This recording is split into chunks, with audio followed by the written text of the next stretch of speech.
नशे की लत से सिर्फ तन, मन और धन की ही हानि नहीं होती, बल्कि इसका असर परिवार, समाज और देश पर भी होता है। नशे के व्यापार से होने वाली काली कमाई से देश विरोधी ताकतें और मजबूत होती है। कि नारकोटिक्स ट्रेड को एंटी सोशल एलिमेंट्स,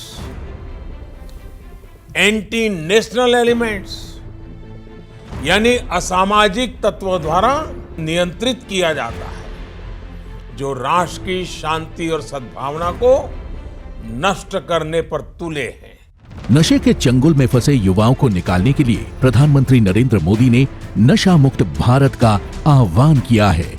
इस आह्वान को संकल्प बनाते हुए गृह मंत्री अमित शाह ने नशे के खिलाफ जीरो टॉलरेंस की नीति पर चलते हुए त्रिसूत्रीय रणनीति से नशे के कारोबार पर नकेल कसने की दिशा में काम शुरू किया और अनेक कदम उठाए, जैसे कि एनकॉड का गठन करना, एनसीबी को राष्ट्रीय स्तर पर नोडल एजेंसी बनाना, जेसीसी का गठन, दोहरे उपयोग वाली दवाओं के दुरुपयोग को रोकने के लिए स्थायी इंटर मिनिस्टेरियल कमेटी, एकीकृत डेटाबेस निदान, ड्रग्स ट्रैफिकिंग के ट्रेंड एनालिसिस एवं डेटाबेस मैनेजमेंट के लिए SIMS पोर्टल, राष्ट्रीय नारकोटिक्स K9 पुल की स्थापना, ईडी और अन्य खुफिया एजेंसियों द्वारा विश्लेषण व संपत्ति जब्ती इत्यादि।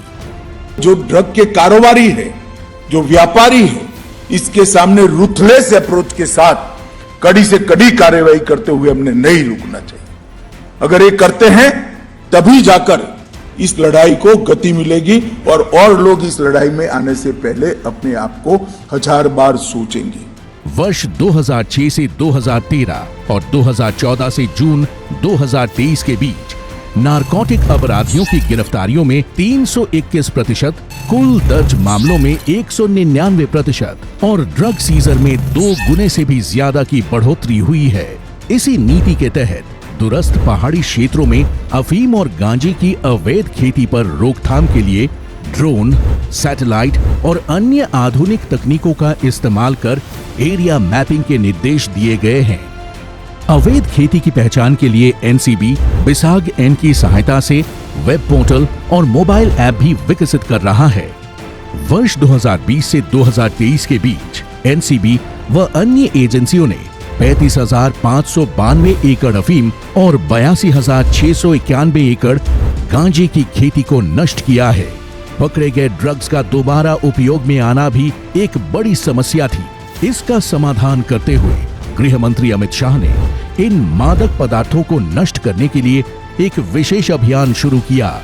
इस अभियान के तहत आजादी की 75वीं वर्षगांठ के उपलक्ष्य पर 75 दिनों के दौरान 75,000 किलो मादक पदार्थों को नष्ट करने का लक्ष्य को सफलतापूर्वक पूरा किया गया। इतना ही नहीं, लक्ष्य से आगे बढ़ते हुए 12,512 करोड़ रुपए के 12,19,399 किलो जब्त ड्रग्स को नष्ट किया जा चुका है।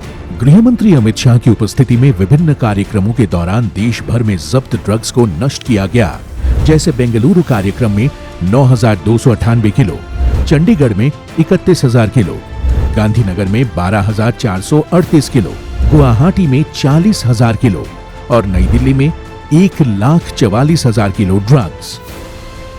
ये गृह मंत्री अमित शाह के कुशल, समर्पित और दूरदर्शी नेतृत्व का ही परिणाम है कि नया भारत नशीले पदार्थ और उनके कारोबारियों को धरपकड़ और पकड़े गए ड्रग्स को नष्ट करने के नए रिकॉर्ड व कीर्तिमान बना रहा है।